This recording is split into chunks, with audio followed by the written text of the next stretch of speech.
Hola, ¿qué tal? Te saludo una vez más en una de las cápsulas de tu Universidad UNT México. Soy el maestro Osvaldo Aguilar Gómez y continuamos con la materia de Sistema Educativo Nacional.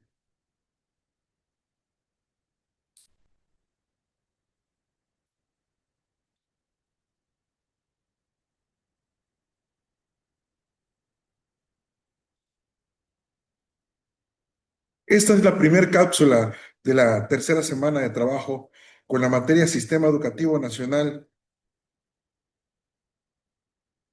Estamos ya en la tercera unidad denominada Sistema Educativo Actual.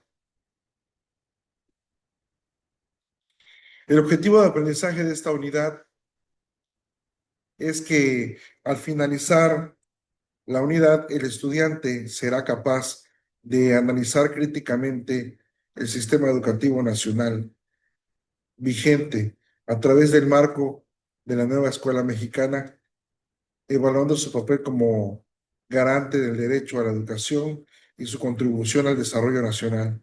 Esto implica que el estudiante pueda identificar los fundamentos filosóficos de la nueva escuela mexicana y su relación con el fortalecimiento de la identidad y conciencia nacional. Explicar las dimensiones del derecho a la educación y cómo las políticas actuales buscan ampliar la cobertura y la equidad.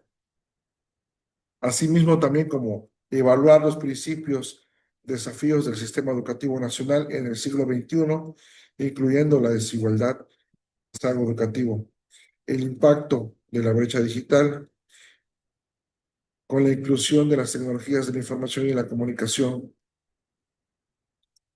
asimismo como relacionar la estructura del financiamiento educativo con la capacidad del Estado para atender los retos de la infraestructura tecnológica.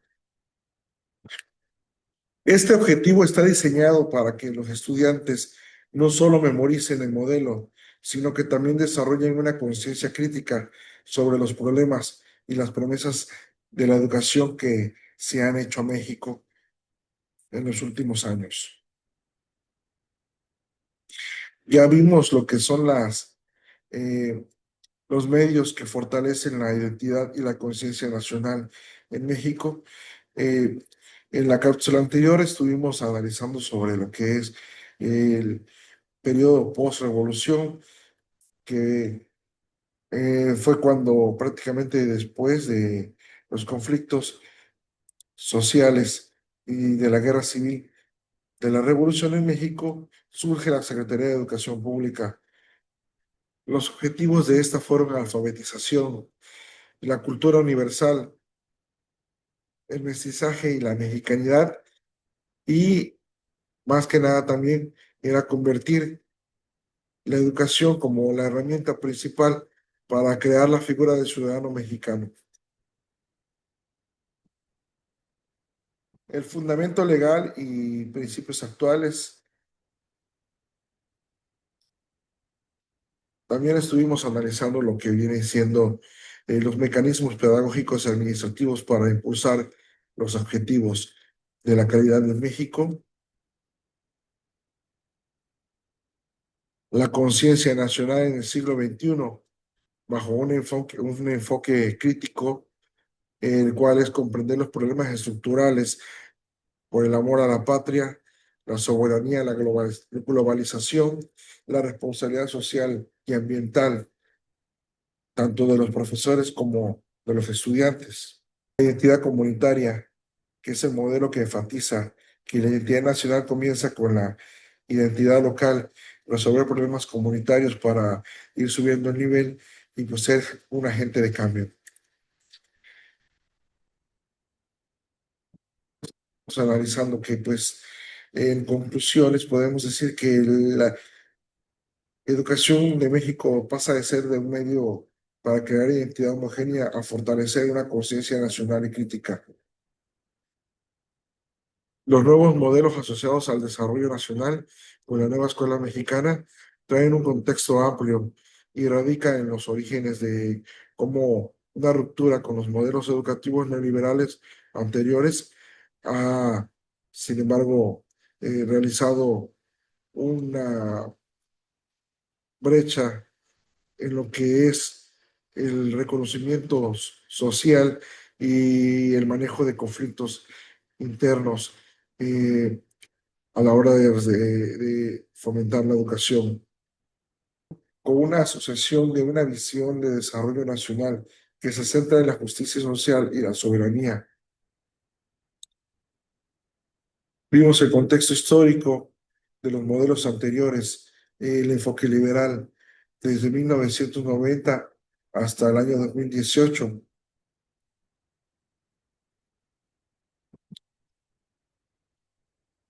En 2019, en el 2019, el enfoque humanista comunitario con la nueva escuela mexicana asocia al desarrollo y al bienestar social con una ética comunitaria y desempeñando una autonomía nacional que prácticamente son influenciados por la cuarta transformación y son su manera de cómo haya una equidad y una dignidad para todos los mexicanos en cuanto a la educación obtenida. Esta nueva Asociación al Desarrollo Nacional define el desarrollo como principios que contrastan los enfoques economicistas. Los desarrollos desde la soberanía y la autonomía buscan que la soberanía nacional cumpla los aspectos de soberanía alimentaria, que es la formación de la conciencia sobre la producción y el consumo local y sostenible, reduciendo la dependencia de alimentos externos, la soberanía tecnológica. Fomenta el desarrollo de la ciencia y la tecnología propia, vincula a las necesidades del país en los lugares de donde ser meros consumidores de tecnología extranjera, aprendamos a crearla.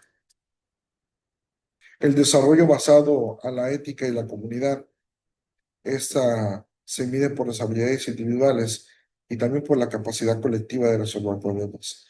El pensamiento crítico es la herramienta clave y prácticamente lo que va a permitir el desarrollo del ciudadano para asimilar la información, también para cuestionar las causas de la pobreza, la desigualdad, la injusticia y promueve la conciencia nacional.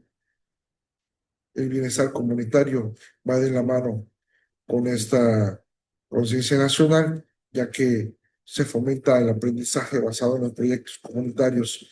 El éxito educativo se mide por la capacidad de la escuela para transformar positivamente su entorno inmediato. Los desarrollos a través de la excelencia y la equidad sustituyen al concepto de calidad por excelencia. Se entiende que la mejora integral continua garantiza al máximo el logro del aprendizaje para todos, especialmente para los más vulnerables. El desarrollo nacional se logra solo si se cierran las brechas educativas. Como comentaba hace un momento, se asegura que las escuelas en las zonas indígenas, rurales y marginadas cuenten con recursos y el personal adecuado para que se pueda realizar el principio de la equidad. Implicaciones del modelo de la operación de la Secretaría de Educación Pública. Esta nueva asociación realiza un rediseño curricular donde el docente tiene la autonomía y responsabilidad de adaptar el currículum, los programas y las estructuras de enseñanza para que la educación se asegure, sea pertinente al desarrollo de la localidad y la revalorización del magisterio, donde la nueva escuela mexicana reconoce al docente no solo como un ejecutor de planes, sino como un agente intelectual y transformador en su comunidad, clave para el desarrollo del país desde la base. Y pues el énfasis de la educación inicial y superior es que sea obligatoria, tanto como para reconocer el derecho a la educación inicial y como también el derecho a la educación superior. Para esto, la nueva escuela mexicana busca construir una trayectoria formativa completa que garantice el desarrollo personal y nacional a lo largo de la vida, pues esto también ayuda a que ya se erradique de cierta forma la pobreza con la llegada de más profesionales a familias donde antes no estaban arraigados al estudio por necesidades de trabajo, empiezan a haber los primeros profesionistas en las familias. En resumen, la nueva escuela mexicana es un modelo actual que asocia el desarrollo nacional no solo a la productividad, sino a la construcción de una ciudadanía crítica, solidaria y soberana. Como derecho a la educación, ya vimos que esta se rige prácticamente al tercer derecho constitucional, donde fundamenta claramente que la educación es laica, gratuita y obligatoria. Y pues prácticamente este derecho es fundamental, ya que es un pilar legal, filosófico de todo en el sistema educativo nacional. Analizando los periodos históricos de la educación en México, podemos decir que en 1917 se establece con la Constitución de ese tiempo que la educación debe ser laica, gratuita y obligatoria, como ya lo mencionamos en el artículo tercero constitucional.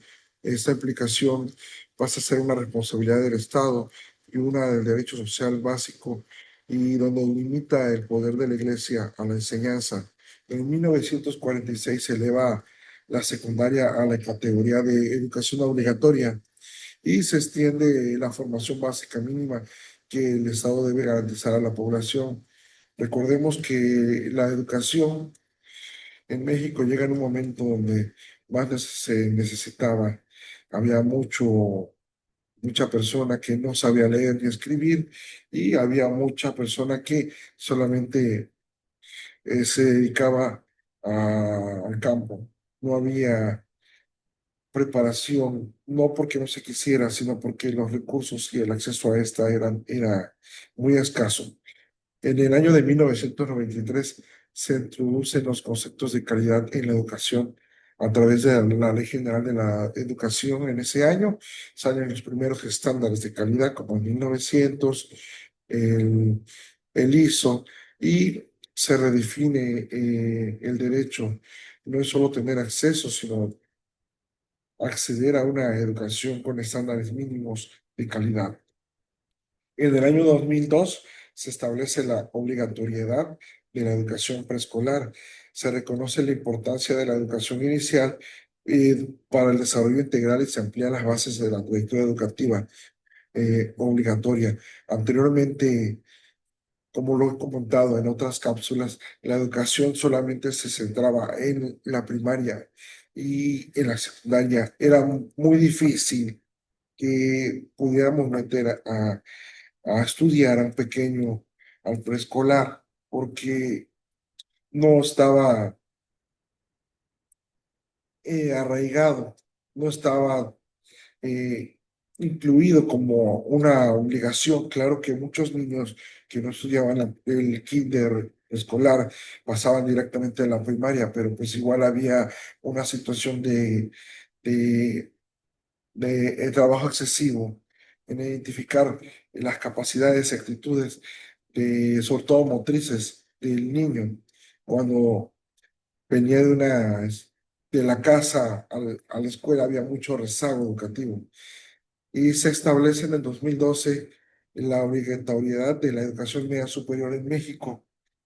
En el 2019 la reforma de la nueva escuela mexicana hace obligatoria la educación inicial y la educación superior. Aquí se reconoce como un derecho y es totalmente obligatoria y garantizada por el Estado. Asimismo, también en los últimos años han habido fenómenos en los que han suscitado diferentes modalidades y opciones para el estudio de la educación media superior y superior, como por ejemplo las universidades particulares que ofrecen diferentes modalidades a distancia, semiescolarizada o también hasta las maestrías tipo ejecutivas. Este derecho amplía a lo largo de toda la vida eh, y se introduce el concepto de excelencia, sustituyendo al de calidad. y de inclusión total. Las dimensiones del derecho a la educación, estas se centran en cuatro pilares por la Oficina de Alto Comisionado de las Naciones Unidas por los Derechos Humanos. Esto es para entender la profundidad del derecho a la educación. Se suelen utilizar los cuatro pilares definidos eh, en el Estado mexicano y deben de garantizar estos cuatro elementos, lo que es la asequibilidad o disponibilidad. El Estado debe de garantizar la existencia de escuelas, personal capacitado y materiales educativos. En este caso, pues ya estuvimos también analizando lo que son los materiales didácticos que ofrece la Secretaría de Educación Pública gratuitamente, como los libros, así como también opciones, inclusive escuelas a distancia. Y bueno, pues ahí tenemos el ejemplo de los libros de texto gratuitos. La infraestructura también tiene que ver, ofrecer las escuelas, un entorno seguro, un entorno amigable y ofrecerle también al moderador, al instructor, al profesor o al prestador de servicios profesionales, como lo manejan algunas instituciones, la accesibilidad. La educación debe ser accesible para todos, sin discriminación.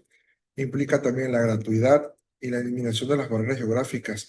La gratuidad ofrece también de que pues prácticamente no debería de haber algún pago para obtener la educación, no debería haber ninguna condición, no debería de haber ninguna cuota voluntaria que pues muchas escuelas la hacen forzosa y ya prácticamente con el solo hecho de que el alumno muchas veces esté inscribiéndose a una preselección, ya están mencionando que hay que dar una cuota voluntaria para la inscripción. La existencia de las modalidades como la telesecundaria o la educación comunitaria que llegan a zonas de alta dispersión poblacional, rurales, recónditas, tienen tienen un beneficio y tienen también una gran participación en la educación en México. Como ya mencioné, la telesecundaria es uno de los modelos de educación didáctica más antiguos, pero también efectivos en la educación y a lo largo de todo lo que ha ido abarcando en México. La aceptabilidad es el contenido y los métodos pedagógicos deben ser pertinentes, adecuados culturalmente y de buena calidad. Tienen que estar también adaptados a las nuevas situaciones y las nuevas modalidades y las nuevas influencias tecnológicas y también a las nuevas metodologías que existen hoy en día. Un enfoque de interculturalidad crítica y la posibilidad de codiseño de la nueva escuela mexicana es el permitir adaptar el currículum a la cultura y lengua local. Como adaptabilidad, la educación debe ser flexible y capaz de ajustarse a las necesidades cambiantes de la sociedad y de los individuos, así mismo también como inclusiva. En México, la existencia de la educación especial y la obligación de las escuelas de eliminar las barreras para el aprendizaje y la participación ha sido de gran influencia para los estudiantes con discapacidad, una alternativa para esas actitudes sobresalientes también.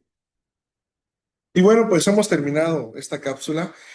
Todavía nos queda material por analizar, nos quedan otras cápsulas. Te espero en la próxima. Saludos.